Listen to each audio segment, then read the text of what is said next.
Mais uma corrida muito boa da temporada 2021. Não foi um thriller como alguns que a gente teve já nessa temporada, mas uma corrida bastante tática, bastante técnica e muito bem executada pelo Max Verstappen e também pelo Lewis Hamilton numa pista difícil como Cota. Aliás, que bom que o Circuito das Américas voltou para o campeonato, uma baita de uma pista. Vou falar mais da questão estratégica hoje, mas vou falar de algumas coisas da pista e também sobre o que esperar nessa reta final do campeonato. Então vem comigo, a pergunta que mais repetiu. Por que a Mercedes não escolheu o pneu médio no final? Teve gente que perguntou por que não o macio. Kevin, Enzo, Ney, Gustavo, Mauro, Sidney, Nathan, só para citar alguns nomes das perguntas que o pessoal enviou lá no Instagram para quem está assistindo no YouTube.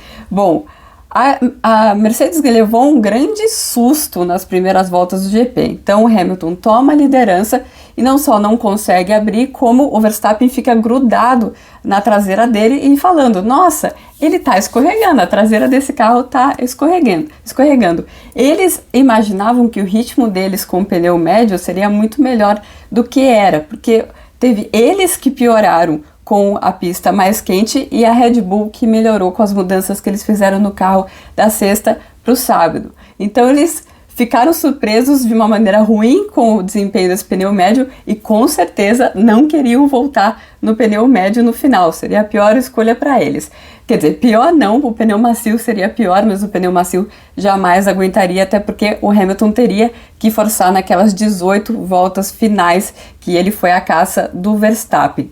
Eu vou explicar por que isso aconteceu, respondendo a dúvida do Cristiano, do Dudu e do Marcelo, entre outros. Se fosse possível, né? Como a Mercedes poderia ter evitado o undercut do Max? Então é o seguinte, Mercedes surpresa ali com a falta de rendimento que eles têm com o médio, e não só rendimento, o carro, a traseira do carro está escorregando demais e eles ficam imaginando, ok, se a gente troca para o duro agora, a gente não tem nenhuma informação sobre o duro, eles não fizeram nenhuma simulação com pneu duro. O que vai acontecer? Será que vai acontecer a mesma coisa? Será que está quente demais para o nosso carro e a gente não consegue chegar no final ou sofre muito chegando no final? Bom, enquanto eles estavam nessa dúvida aí, a Red Bull foi lá e jogou os dados, né, e fez a sua aposta. O que a Red Bull fez? Acho que é muito fácil você falar, a Mercedes dormiu no ponto, mas o que a Red Bull fez é super incomum, porque eles chamaram o Verstappen para os boxes para ele tentar um undercut, com ele tendo que ultrapassar um carro, que era o carro do Daniel Ricciardo, no outlap dele. É super arriscado fazer isso, e é claro que eles confiaram ali no ritmo do carro deles e no taco do Max Verstappen, que ele conseguiria passar pelo Daniel Ricciardo sem perder tempo. E ele conseguiu fazer isso. Então, não foi na hora que o Verstappen parou que ele conseguiu o undercut. Ele conseguiu o undercut quando ele conseguiu passar o Ricciardo sem perder tempo. Provavelmente, se ele tivesse perdido tempo com o Ricciardo, a Mercedes chamaria o Hamilton para defender seu undercut. Aí, nesse momento que o Max passou batido pelo Daniel Ricciardo, ali eles já tinham perdido a posição. E a solução para ele seria ficar um pouco mais na pista, pensando globalmente, né? Pensando em ter o pneu mais novo no final. Mas aí tinha Sérgio Pérez atrás dele. O Sérgio Pérez poderia conseguir o undercut com ele também. E aí, só 3 voltas depois, a Mercedes teve que chamar o Hamilton para o box. Então, esse primeiro round estava perdido. Quais as opções deles dali em diante, né? Eles podem tentar um undercut na segunda parada, né, seriam 2 paradas de qualquer maneira, não tinha como fazer uma, ou então tentar um offset, né? O que é o offset? Fico usando esses termos em inglês, mas são os termos usados na Fórmula 1 e que ajudam, depois que você entende como funciona, ajuda a entender muito bem. É você criar uma diferença de pneus nesse caso, mas uma diferença de rendimento entre os carros. Para se ter uma ultrapassagem, em Austin, por exemplo, é 1,2 segundo por volta que você tem de diferença. A gente sabe que não tem 1,2 por volta de diferença entre a Red Bull e a Mercedes em nenhum circuito. Parte disso é o DRS e parte disso você pode criar durante uma corrida fazendo um offset de pneus, que é gerando uma diferença do número de voltas do pneu entre um piloto e outro. Bom, primeiro a Mercedes estava no caminho de tentar o undercut. Novamente, ali na volta 30, a Red Bull chamou o Verstappen para a pista antecipadamente e ele defendeu qualquer tentativa que a Mercedes pudesse fazer. E aí, a única solução que a Mercedes tinha a partir desse momento era deixar o Hamilton o máximo possível na pista, sem perder tanto tempo, para ele conseguir voltar. E eles têm as simulações deles, né, de qual é o momento certo para ele parar, mas aí ele para e tira essa vantagem. No final foi uma grande performance dos dois pilotos, né? Esse último stint. Aí o Hamilton fazendo a sua mágica comum, né? Ele começa o stint um pouco mais lento e depois ele vai preparando os pneus para conseguir chegar bem no final, enquanto o Verstappen estava só cozinhando, cozinhando o galo, esperando o Hamilton chegar para ter borracha para se defender no final. As últimas voltas os dois estavam escorregando muito.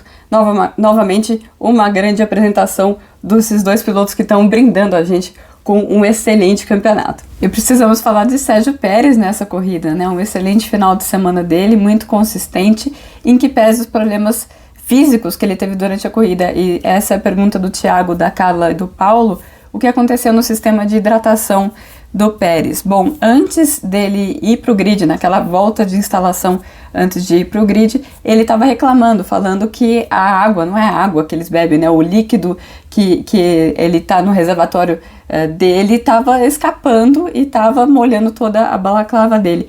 Até é curioso que a gente fez uma gravação com Pietro Fittipaldi, que vai ao ar na Band no GP de São Paulo, e alguns dos dias aí do GP de São Paulo, dele contando sobre o equipamento. Eu já vou entregar aqui, contando sobre o equipamento de segurança dos pilotos e contando umas histórias engraçadas, inclusive uma que ele passou parecida com essa do Pérez, do sistema de água, de líquido, jogar todo o líquido dentro da cara dele. Então foi isso que aconteceu com o Pérez antes da corrida. Provavelmente eles não conseguiram resolver a tempo da largada e ele acabou ficando sem água. E ele já tinha tido um problema estomacal de manhã, então ele não estava muito bem. E não lembro quem me perguntou, mas alguém me perguntou da luva biométrica que os pilotos usam, se ela manda os sinais vitais do piloto nesse caso e pode ajudar caso o piloto comece a ter desidratação, alguma coisa desse tipo. Não, por uma questão de privacidade médica, esses dados não são usados em tempo real. Os dados da luva biométrica são usados em caso de acidente, eles geram alguns alertas em caso de acidente. Pergunta do Juliano, do Ian, da Thaisa. Na verdade eu separei duas aqui. Eles querem saber do Daniel Ricciardo, se ele finalmente se acertou com o carro da McLaren, e a Flávia, o Rogério e o Paulo querem saber do Lando, por que o Lando foi tão mal nesse GP. Bom, o Lando foi tão mal assim nesse GP? Não. A diferença entre a Ferrari e a McLaren era muito pequena, é muito pequena ao longo da temporada, mas nesse GP era muito difícil saber quem era melhor. Quem acabou se dando melhor ali foi o Leclerc, porque ele se classificou um pouquinho melhor, correu sozinho e a partir daí ele conseguiu fazer a corrida dele, não teve tanto problema com superaquecimento de pneu e conseguiu ser quarto colocado sem grandes dramas. Atrás do Leclerc ali que ficou a confusão, né? O Carlos Sainz não conseguiu usar a aderência a mais que ele tinha do pneu macio com o qual ele largou para ficar na frente das duas McLaren, ficou ensanduichado entre as duas McLaren durante a corrida. Aí o Lando, que era o último desse grupo, tentou um undercut da mesma maneira como a Red Bull tentou com o Verstappen, mas no caso dele não deu certo. E aí ele ficou com um pneu mais velho, correndo atrás dos outros ainda. Depois foi o Carlos Sainz que tentou um undercut em cima do Ricciardo, eles sempre correndo muito juntos ali. A parada da Ferrari não foi boa, o undercut não deu certo. Depois ele forçou demais o pneu da Ferrari sempre tende mais a superaquecimento quando eles estão no trânsito do que o pneu da McLaren. Acabou sendo ultrapassado pelo Valtteri Bottas no final. O Bottas que inclusive fez uma estratégia de offset, a mesma estratégia que o Hamilton tentou fazer lá na frente. O Bottas acabou conseguindo, contra carros piores, claro, fazer funcionar mais embaixo no grid. Então é uma estratégia que funcionou, só não funcionou lá para a vitória. Então foram detalhes da corrida que fazem as pessoas acharem que o Ricciardo foi muito melhor do que o Norris. Ricardo teve um excelente final de semana. Ele disse que a volta dele do Q1 foi a melhor volta dele da temporada, e isso finalmente quer dizer muita coisa, porque o circuito das Américas é muito técnico e poderia ser um circuito em que o Daniel Ricciardo poderia sofrer muito, mas ele estava muito à vontade nesse final de semana e está numa fase crescente, sim. Então, do lado do Ricciardo, sim, um final de semana muito positivo. Do lado do Norris, não foi um final de semana muito negativo. A diferença do Norris foi que na classificação ele cozinhou os pneus dele, então nas últimas 2 curvas o pneu estava superaquecido na classificação, isso fez ele perder um pouquinho, largou atrás de todo mundo dessa briga deles aí, McLaren e Ferrari, e acabou terminando atrás também porque não conseguiu ganhar posições na largada. Foi essa basicamente a diferença entre os dois. O Gustavo está perguntando sobre o desgaste de pneus, né? Por que foi tão alto em relação aos últimos anos em Austin? Na verdade, os pilotos estavam falando que o asfalto de Austin está se amadurecendo de um jeito que está tornando o asfalto cada vez menos aderente. E isso acaba causando superaquecimento porque os carros escorregam mais. Mas também é possível que seja por causa da temperatura. Eu nunca estive aqui em Austin com a temperatura tão alta como nesse final de semana, sempre termômetros perto da casa dos 30 graus, sempre com muito sol, e isso talvez tenha causado essa sensação de falta de aderência que vem do pneu ficar escorregando. Outra pergunta sobre o asfalto de Austin, o Edu perguntou como surgem as ondulações em uma pista de corrida. Bom, as ondulações surgem do que está acontecendo embaixo, né? No Circuito das Américas, a pista foi construída em cima de argila, um terreno que tem muita argila, e a gente sabe que esse terreno se movimenta, dessa movimentação surgem as ondulações.